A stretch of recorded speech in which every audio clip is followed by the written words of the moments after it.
This is going to be your weekly twin flame soulmate relationship reading. If it's meant for you, it's meant for you. We're going to take a look at the energies between you and your person. So in the comments, please let me know your zodiac signs, word of the week, word of the day. Tell me your current vibe.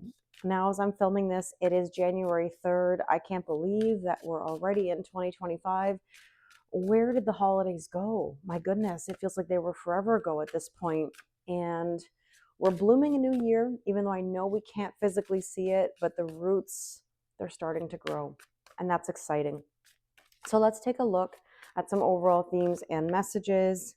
Look at this, luck. You are right to be strong and optimistic about the opportunities ahead. I love that. I love, love, love that. A lot of good things are coming our way, but we have to believe it, and we've got to be optimistic, and we've got to be open. Let's see. Strength. Tap into your inner power to triumph. Okay, absolutely. You've got to find your strength and your courage to push yourself forward right now. It's super important. Now, with this, we have, oh, there's a card that is turned around. And what does it say? Ask and you shall receive. Isn't that interesting? I just talked about this the other day. Ask and you shall receive. I like that. I'm kind of thinking to myself, let's still take another card. That was popped over, but that's a great message. And this says, no. You know what's interesting? Somebody's afraid to ask. They're afraid they're going to get a no.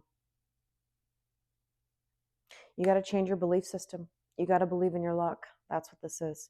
You've got to have the strength to believe yes versus the no. Very interesting. I mean, that could be you. That could be your person. You know, here's the thing, just as a point. Venus has moved into Pisces as of, I believe, January 2nd. And that's a really beautiful energy. You know, that's really lovey because Venus and Pisces are very comfortable together. And so it's almost like we don't have data for 2025, right? I mean, this is the first relationship reading of 2025. We don't have the data yet to know how this year is going to go.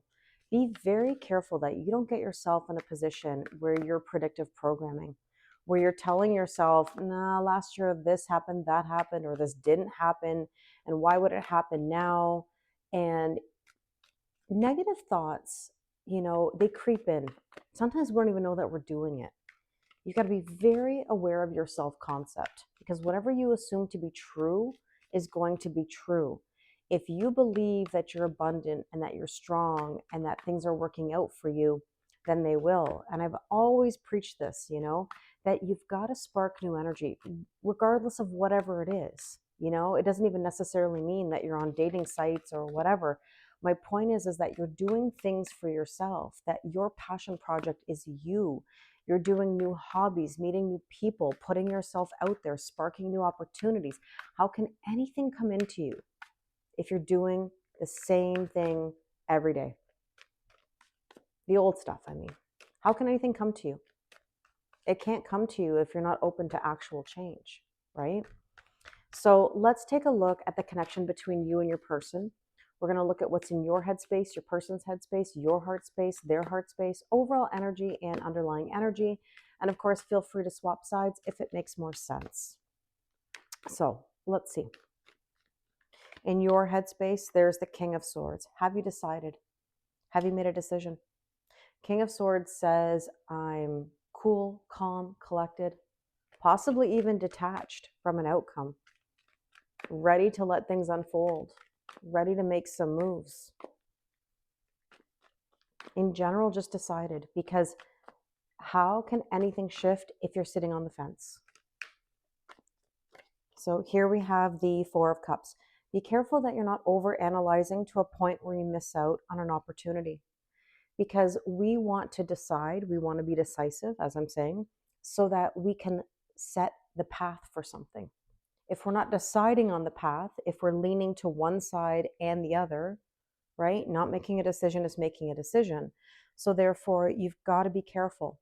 You've got to be careful. Decide something and see where it takes you. It's like whatever I say about the Roomba vacuum, you know?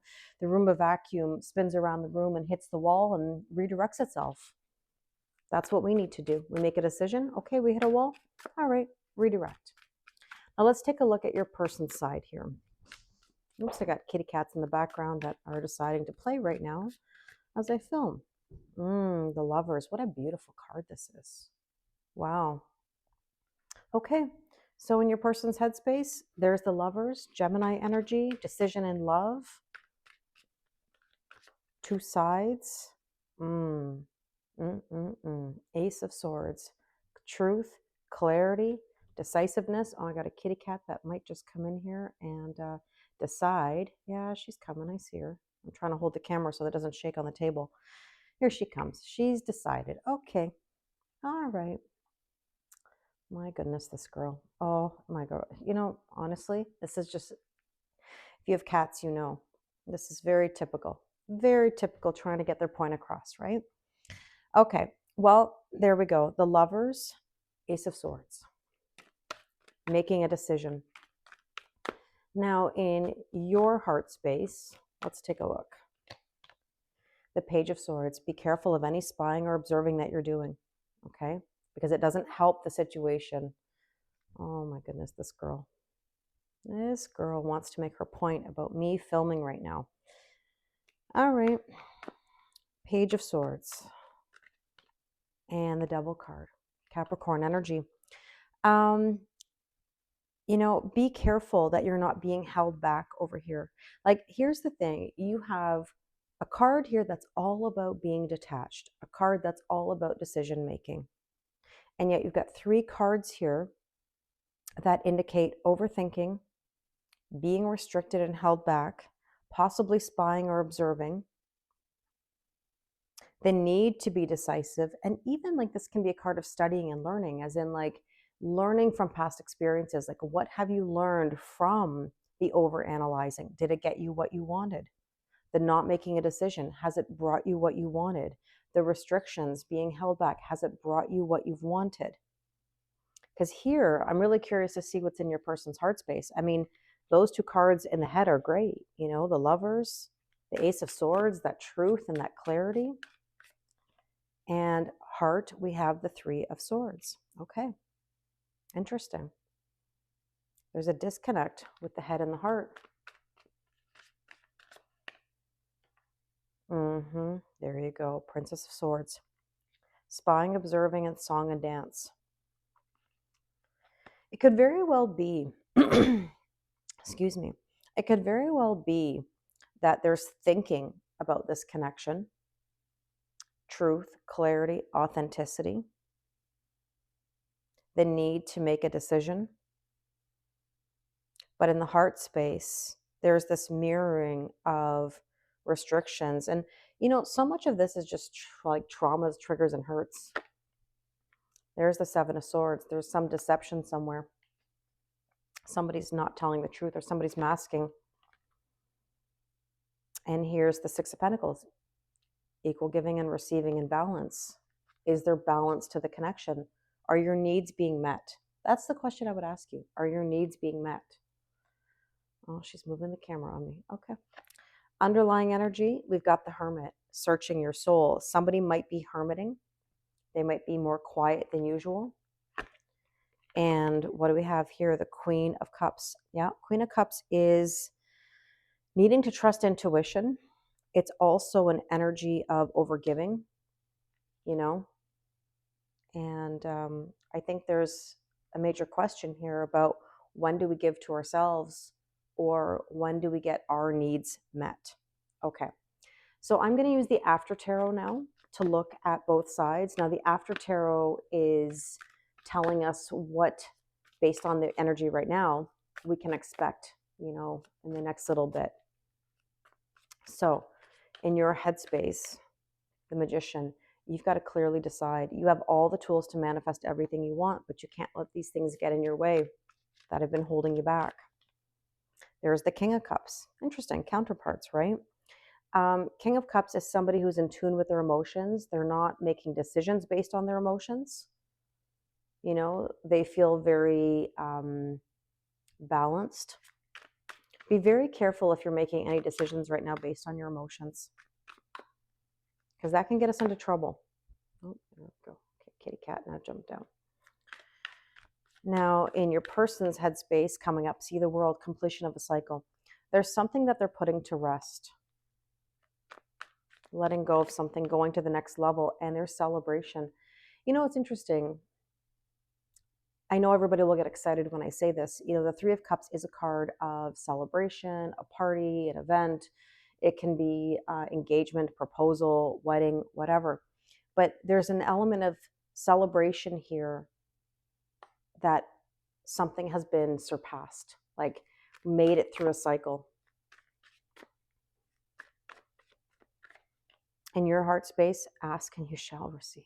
There's the Nine of Cups right there. Ask and you shall receive.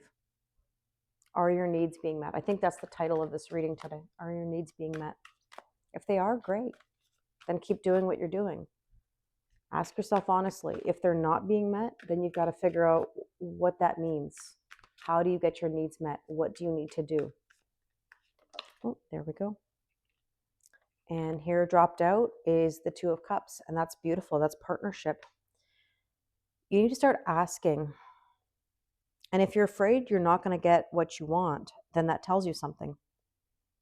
You need to put your energy in the right, I don't know what the word is, in the right place.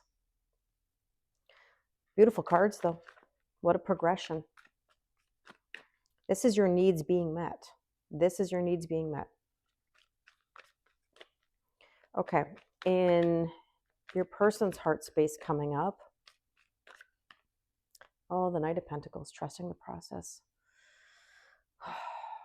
You hear that sigh? If you could see my eyes, you know me. Whenever I say the Knight of Pentacles and I say trust the process, I roll my eyes playfully because it's been the best lesson I've ever learned in my entire life. If I could share one thing with all of you on this journey, honestly, this is the best advice. We're so afraid to do this. We're so afraid to trust. We're so afraid to let something go, thinking that if we let go, it's going to be gone and that it means it wasn't true or that it didn't happen. And I can assure you, none of that is true. None of that is true. 7 years later from me learning this experience, or within the last 7 years at least, I can tell you that nothing was lost. No love was lost. It's been a beautiful experience. I've grown, I've changed. I'm happier than I've ever been. And it all comes from trust, trusting myself, trusting that everything will happen the way that it's supposed to. You know, this is receiving the coin, the reward for trusting the process. There's that Queen of Cups. Now we're cooking with gas here. Now we've got the counterparts. See, we talked about this before where it was kind of like, not totally balanced. Boom, bam, there's your counterparts. It's almost like the Knight of Pentacles is delivering that coin, that abundance. Now, overall, we're not holding back anymore. There's the Grim Reaper. There's the Grim Reaper saying, not going to do this anymore.